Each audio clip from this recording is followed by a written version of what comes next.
What's up, everybody? Jordan Stewart here from Vover. Thanks so much for tapping into the Vover Original Show.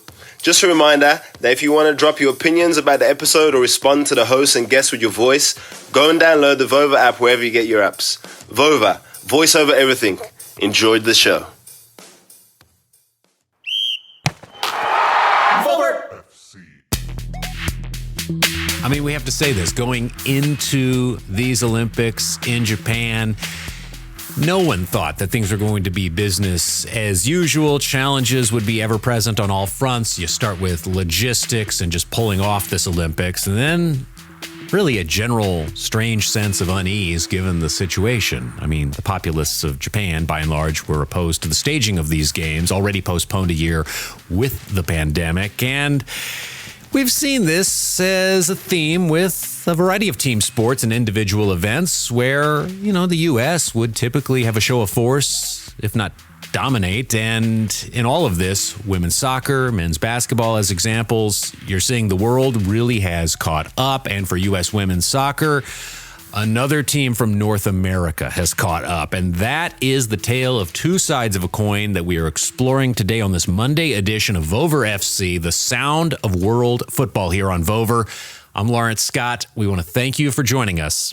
A roller coaster of emotions for U.S. soccer in just a matter of hours. All of this, truly a North American story. We'll break it down here as Sunday night in Las Vegas, the U.S. men's national team beating Mexico to capture the Gold Cup. Then, hours later, on the other side of the world, the U.S. women's team falling to Canada at the Olympics. We'll get into the Olympic story in just a bit, but we should go in linear order and start with what's a true celebration of how the U.S. on the men's side of things is building a program with layered talent. And that is the key here. I mean, this Gold Cup wasn't captured by the likes of Christian Pulisic, Weston McKennie, Gio Reyna, etc. It was Matthew Hoppe, Daryl Dike, Miles Robinson, and a young squad of players that really came to do battle and beat Mexico. Not only shutting out Mexico, but getting through this CONCACAF tournament with a variety of clean sheets. I mean, the semis and this final notable, the U.S. goalkeeping, really solid, and Mexico had plenty of firepower on display. Rogelio Funes Mori plays professionally for Monterrey in Liga MX. You must say, as a side note, he became a citizen of Mexico quite recently and had, done this having been born in Argentina and raised in Texas up through being part of the FC Dallas system. But he plays professionally in Mexico, proud of the opportunity to be part of that country, became a citizen in June. And if he were not on the squad, they really might not have been in the final. I mean, Chucky and Raul Jimenez not on the case for Mexico. That does not help. The deal is as follows. Tata Martino has been outcoached twice now, and the U.S.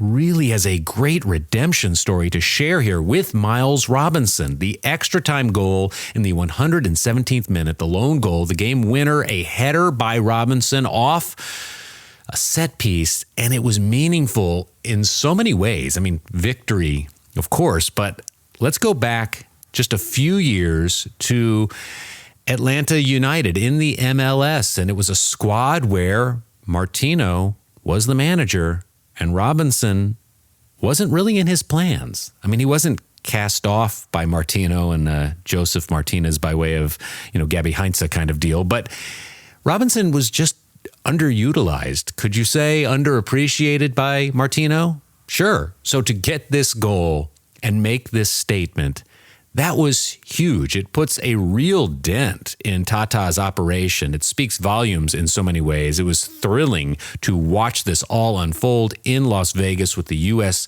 triumphing in, extra time, fighting their way to make it something where you thought it could be going to a shootout, and it didn't. And the Mexican Soccer Federation really has a lot to consider right now. We start with two things.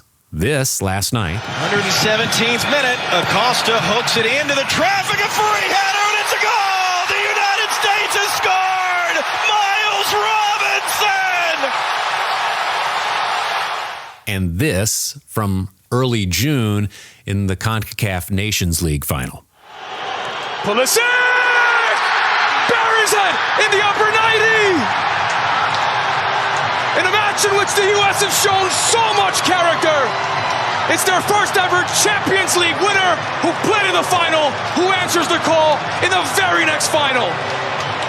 2 finals versus Mexico for the U.S. men, 2 wins in those finals in a span of mere months. Greg Berhalter really making some magic here.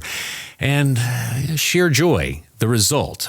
And then the other side of the coin, as we talked about. Hours later, you're listening to a post-match interview with Megan Rapinoe where, she, like she always is, incredible, candid, admitting that playing with joy at the Olympics has been a challenge for the women's team. And she also said that she shared a message of optimism with her teammates. They must now go and fight for bronze. This, of course, coming after a loss to Canada in the Olympic semis in Japan. And credit Canada for doing what it took to move on to the gold medal game, beating the U.S. for the first time since 2001. Losing their starting keeper to injury in the first half did not help the U.S. women's national team's efforts here, and it was not good. But the U.S. did still have some chances on the attack, yet really not enough. Things just were not clicking, and it wasn't, again, a lack of effort here at the center of things. It's just several games of not scoring at all, really a snowball effect, and that was the undoing as the lone Canada goal came on a penalty that VAR took a look at, and,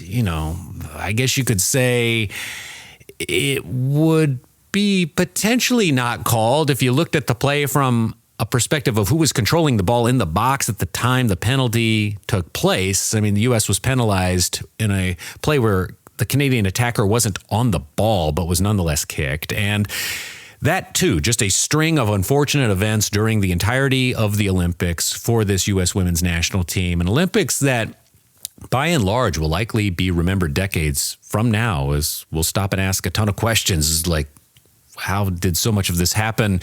And why was it just so off? And you think of when things don't click, and you think of great programs like the U.S. women's national team and how they can trip up in a competition, and the human factor. It must be considered. We are seeing it from all of these events. A level of discomfort is evident, but that said, Canada, they got the job done. They have solid players that play professionally, have played for various top programs in the collegiate ranks. They deserve to win. They did it with defense and quality goalkeeping that was on display. In this match, it was competitive. It was sluggish, but it was still spirited. And perhaps 2 triumphs in the span of 12 hours, really too much to ask for U.S. soccer. But the women will fight for bronze. The men, they've done the double in 2 consecutive finals on Mexico. We have been riveted. It's been a ton of fun to watch. So from these North American stories on this Monday, we want to look ahead to Wednesday's show and our voyage inside the Danish club FC Helsingør. Will say this: early success in the season here that's just begun, paving the way to what will be some insightful stories ahead. And on Wednesday, we will hear direct from the head coach, and we will talk about their start to the season as we are embedded with FC Helsingør this season for our midweek shows. And we'll have that and so much more ahead this week. We want to thank you so much for listening in to this Monday edition of Vover FC.